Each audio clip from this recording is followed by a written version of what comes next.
¿Qué tal, amigos? Bueno, tengo un montón de cosas para contarles hoy. Espero acordarme de todas porque, como siempre, más allá de que como grabo el video, esto lo he contado más de una vez, pero me gusta repetirlo porque, como dicen, la audiencia se renueva. Yo el video lo grabo, pero lo grabo sin editar. Así como lo termino de grabar, lo subo a YouTube. Y tengo la mala costumbre de ni siquiera hacerme una ayuda a memoria y tratar de ser lo más espontáneo posible, como si esto fuera un video en vivo. En el día de ayer fueron las elecciones en Uruguay, fue el balotaje, no las elecciones, fue el balotaje. Y tenemos un nuevo presidente que es Yamandu Orsi, que es el presidente de la izquierda, que le ganó al oficialista representante de la derecha por aproximadamente unos 90.000 votos. Se había presagiado por parte de ya voy a lo internacional, no se me vayan los que no son uruguayos, y que de repente no les interesa mucho lo de Uruguay, pero me parece importante poner esto en el contexto mundial. Las encuestadoras hablaban de un voto a voto. Bueno, finalmente la victoria fue clara a favor de la izquierda, que gobernó Uruguay desde el 2005 hasta el 2020. ¿Correcto? En esos años, las relaciones de Uruguay con Israel fueron excelentes, no hubo problemas. Uruguay no fue un país lamebotas de Venezuela, todo lo contrario. El gobierno de izquierda de Uruguay en el año 2017, si no me equivoco, año más, año menos, 2017, 2018, rompió relaciones con Venezuela, retiró su embajador de Venezuela, ¿sí? Y el actual gobierno de derecha fue quien reabrió la embajada de Uruguay en Venezuela, que después Maduro terminó cerrándola, o al menos entornándola. Así que eso quiero dejarlo bien en claro. Dentro de la izquierda uruguaya tenemos un sector muy tirado de la izquierda y otro sector que yo la definiría como izquierda racional. Todo depende de qué fuerza pueda hacer esa izquierda racional para evitar que la otra izquierda se vaya nuevamente debajo del ala de Lula. Y bueno, ya sabemos que Maduro hoy en día no existe políticamente porque ha perdido el apoyo de Lula, y dentro de América Latina no tener el apoyo de Lula pesa. Por supuesto que tampoco tiene el apoyo del otro gigante, que es Argentina. Bueno, Uruguay deberá definir su relación dentro del Mercosur con Brasil y con Argentina. Y lo lógico es que mantenga una relación respetuosa, diplomática y correcta, como siempre ha sido, porque Uruguay, por sobre todas las cosas, mantiene políticas de Estado que se respetan, gobierne quien gobierne. De hecho, en Uruguay, luego de las elecciones, el riesgo país no cambia, el valor del dólar no cambia, no existe una revolución, no existe gente que se quiera ir del país, salvo gente que esté muy chapita. No existen esas cosas. Así que a tomarse esto con calma. Ganó la izquierda.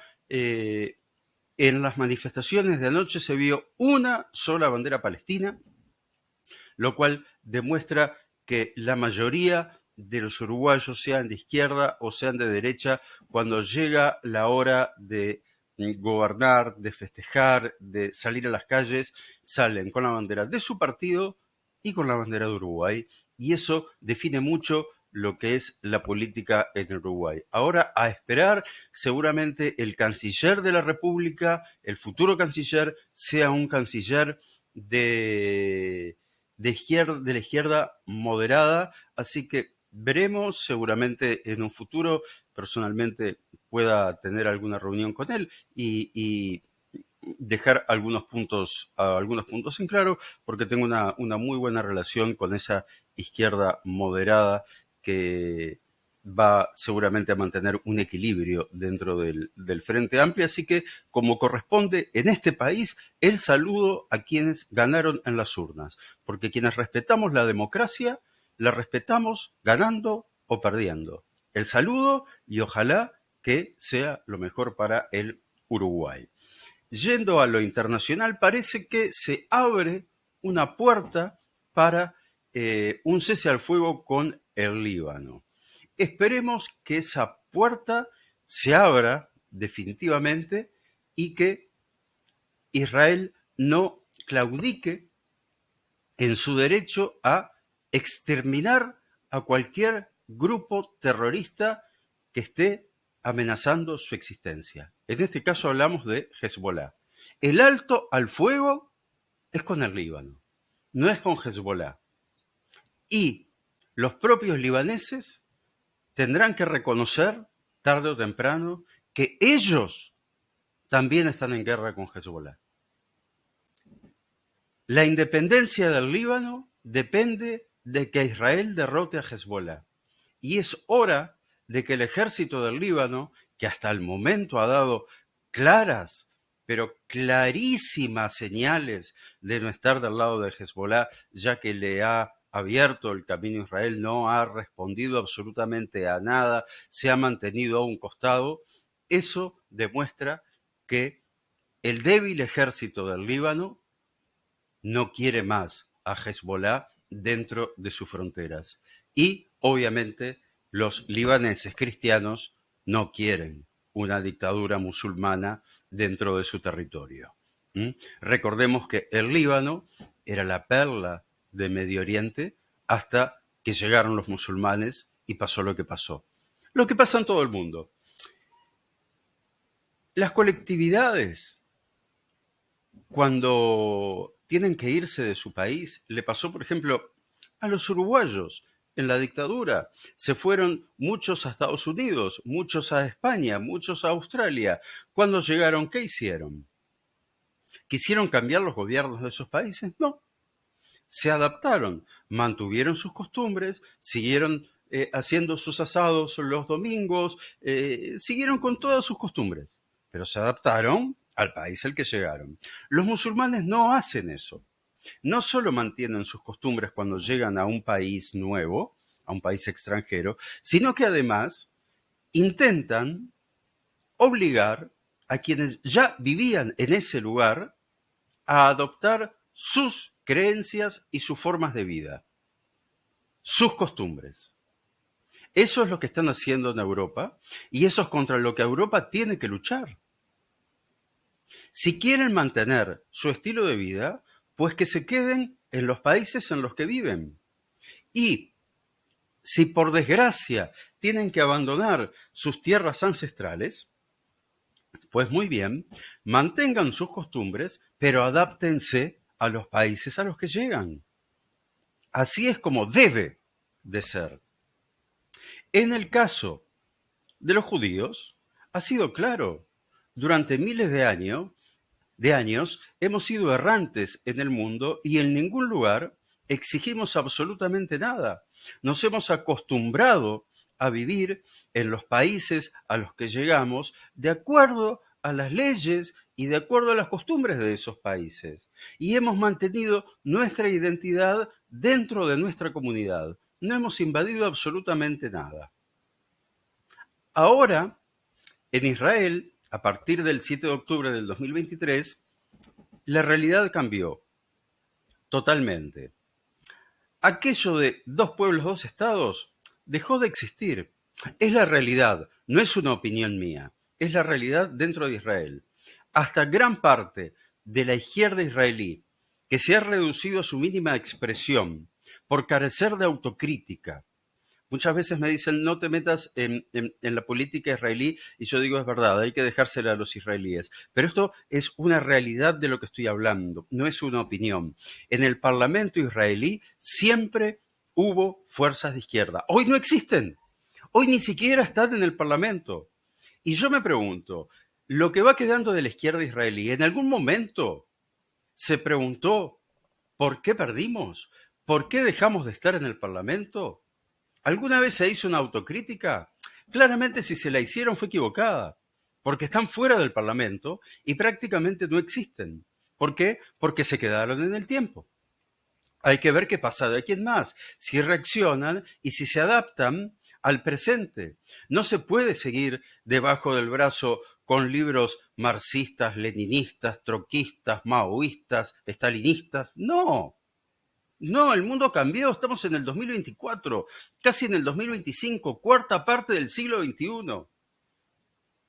Muchachos, autocrítica y adaptación. Igual que lo que pasó en las elecciones en Uruguay, mucha gente de la que perdió las elecciones se está preguntando por qué ganó la izquierda.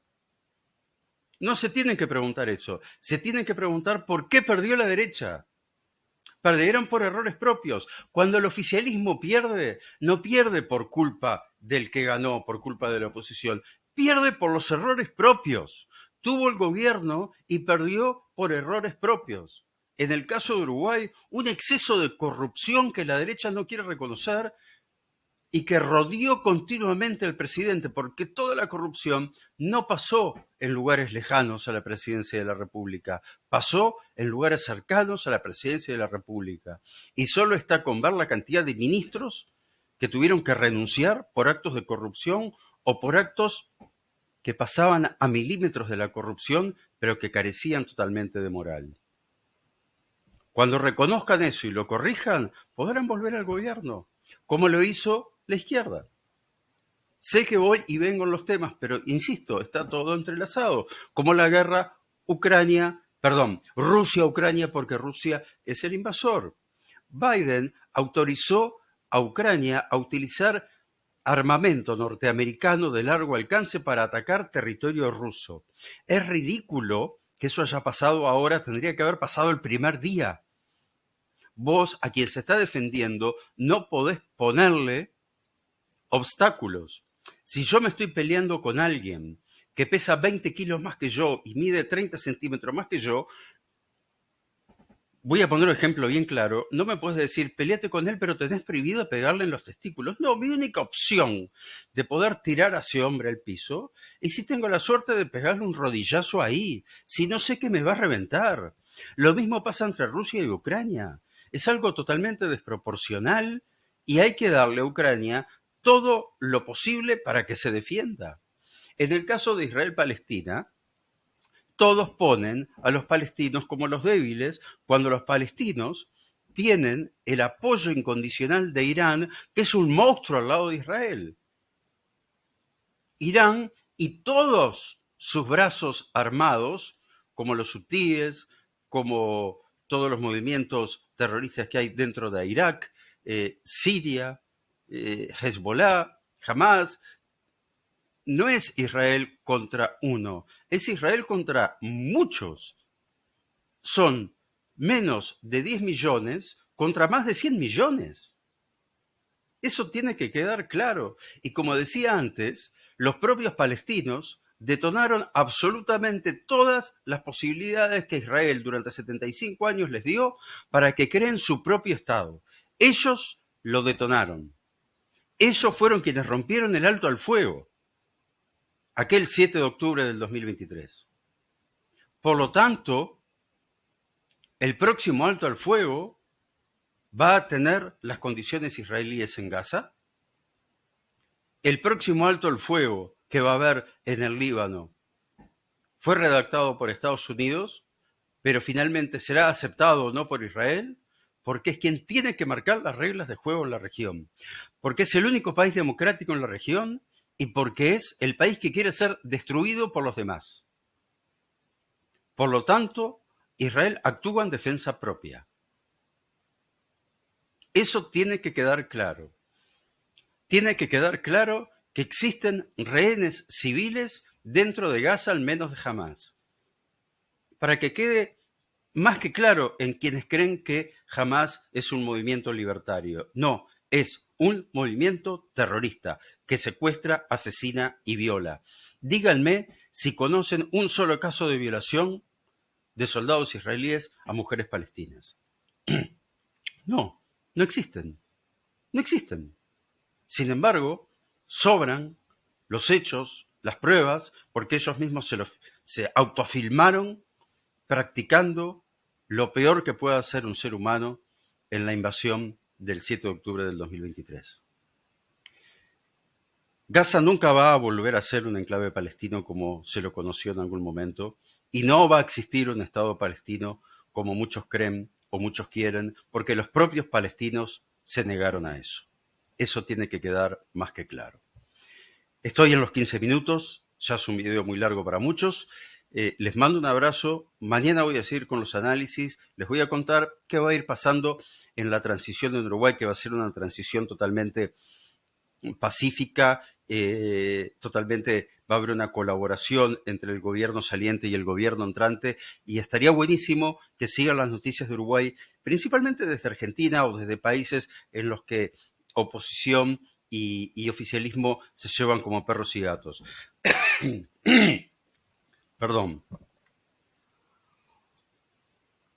Salud. No es lo que pasa en Uruguay. Uruguay es un país donde el Estado está sobre los partidos.